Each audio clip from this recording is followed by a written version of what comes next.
ওর এই অনুচিত আবদারের জন্য, সব দাবির জন্য আর উৎসাহ দিও না। এটা উচিত হবে না। ভালোবাসার দ্বারা ও আর খারাপ পথে যাবে না।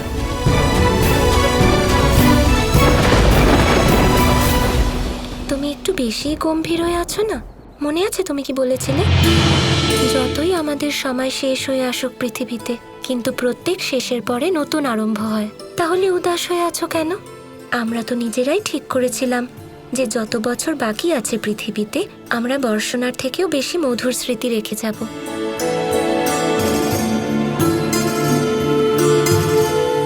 হ্যাঁ, এটা তো তুমি ঠিকই বলেছ। এবার তুমিই বলো রাধা, আমি তোমার জন্য কি করতে পারি? সেই সুরটা বাজাও যেটা শুনে আমি দৌড়ে চলে আসতাম। সখীর ইচ্ছে আমার জন্য আদেশ।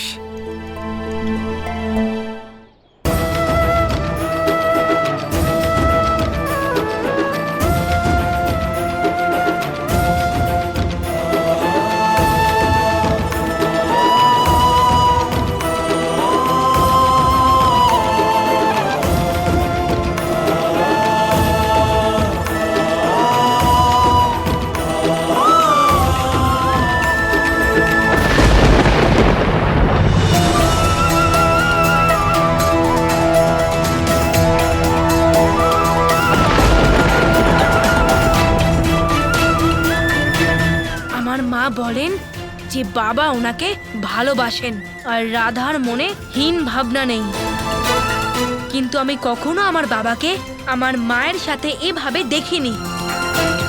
মায়ের জন্য কখনো কোনো বাঁশির সুর বাজাইনি, সবকিছু শুধুই রাধার জন্য।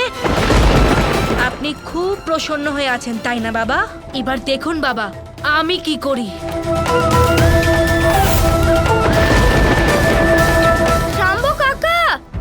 বাইরে আসুন, বাইরে আসুন, আমার ভয় করছে।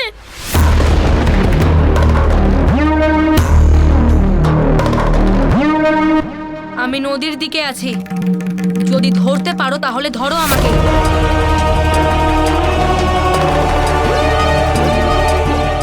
আপনি নদীর কাছে কোথায়? আমি দেখতে পাচ্ছি না। আমি এখানে অনিরুদ্ধ, ধরতে পারলে ধরো আমাকে।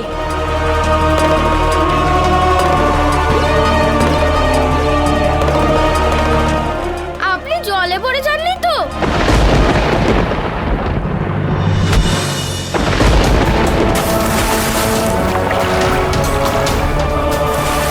আরে শাম্বু কাকা,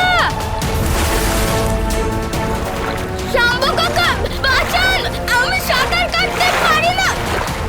শাম্বু কাকা!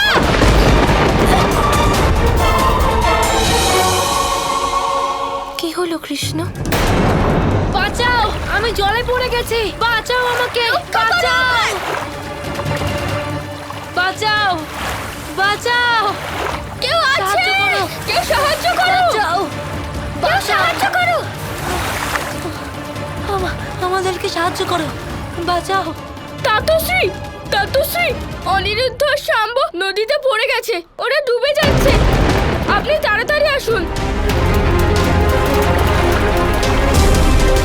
আমাদেরকে কেউ সাহায্য করো।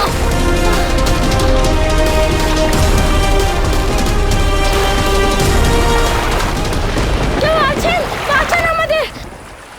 বাবা, প্রথমে আমাকে বাঁচান।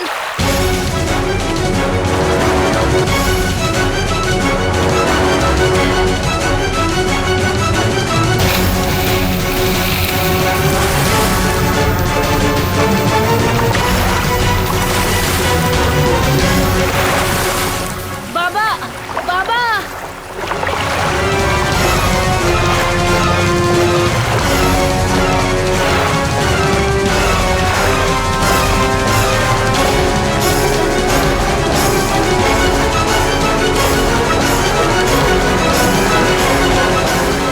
আমি ওনার ছেলে, কিন্তু আগে বাঁচালেন অনিরুদ্ধকে। আমার প্রাণের জন্য কোনো চিন্তা নেই, আর মা বলেন যে আমাকে ভালোবাসেন। ঠিক আছে, এবার আমি ওনাকে নিজেকে বাঁচাতে দেব না।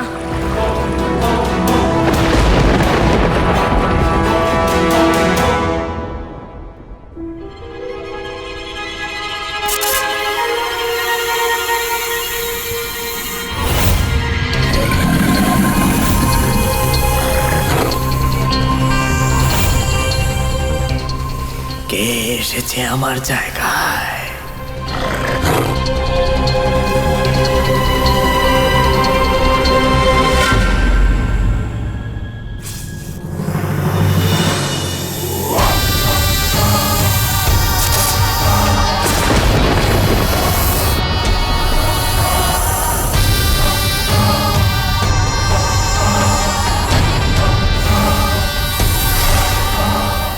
তুমি জলের তলায় থেকেও শ্বাস নিচ্ছ কি করে? কি করে বলো তুমি কে?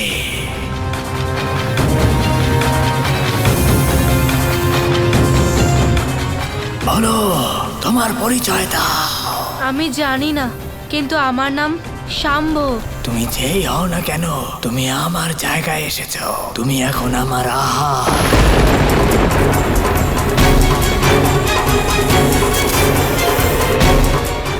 আমাকে কেউ না, আমি এখানকার রাজা কৃষ্ণের পুত্র।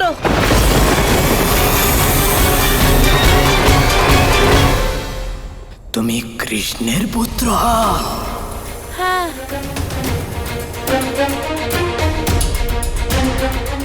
কৃষ্ণ, যিনি আমাদের রাজা কালিয়া নাগকে দমন করেছিলেন, ওনাকে বিষহীন করেছিলেন। কালিয়ার মতো সাপের দমন কৃষ্ণের মতো মহাবীরই করতে পারেন। ওনার মতো এই সংসারে আর কেউ নেই। তুমি যাও, কৃষ্ণের পুত্রের কোনো ক্ষতি আমি করতে চাই না। যদি কৃষ্ণ তোমাদের রাজাকে দমন করতে পারেন, তাহলে আমিও কম নই। আমি তোমাকে দমন করতে পারি। সাবধান, তুমি কিন্তু কৃষ্ণ নও। তুমি হলে বালক। উত্তেজিত করো না আমাকে। তোমার মঙ্গল হবে তুমি যদি এখান থেকে চলে যাও। আমার উপর প্রহার, এবার আমার প্রতিশোধ সহ্য করো। প্রতিশোধ তখনই তো নিবি যখন তুই আমাকে দেখতে পাবি। আমার মধ্যে অদৃশ্য হবার শক্তি আছে।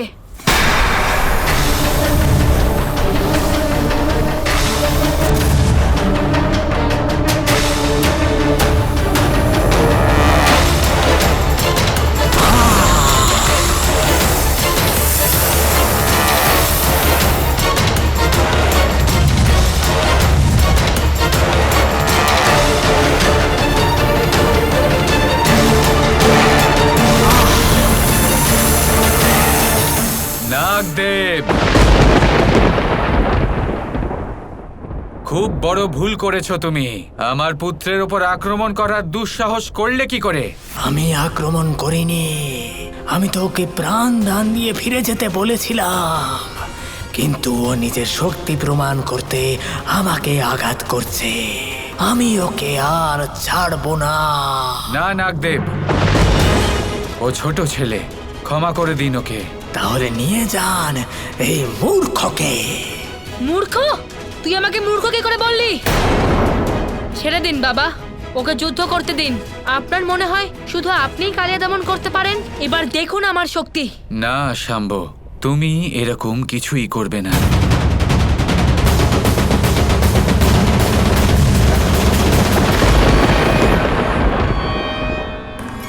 না, ও অদৃশ্য হলো কি করে?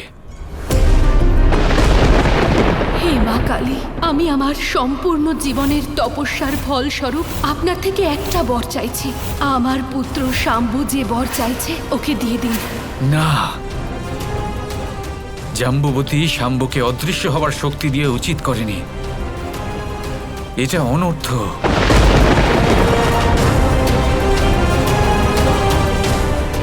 শাম্ব, এরকম কিচ্ছু করো না। আমি শেষবারের মতো সাবধান করছি।